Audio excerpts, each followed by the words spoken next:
канал, който сега започна. Ще си покажа лицето, когато кажа 1, 2, 3. Ето, мисля в канал си да започна поредица на една игра. Тя е Brotherly Arms.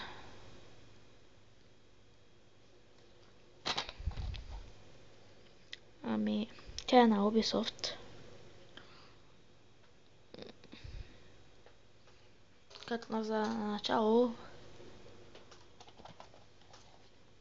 не е ефтина. 19-20 лева толкова. Ама стотинките не знам, 35 ли толкова си бяха, не знам. Но играта си е била. Играта от 2008 старичка е, но графиките й са хубави. Ако компютърът е бърз.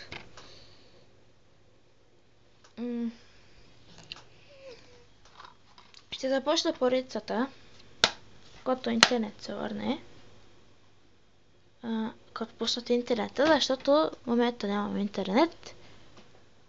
Вчера имаше буря, заради това ще започна поредицата, може би след 1-2 дни.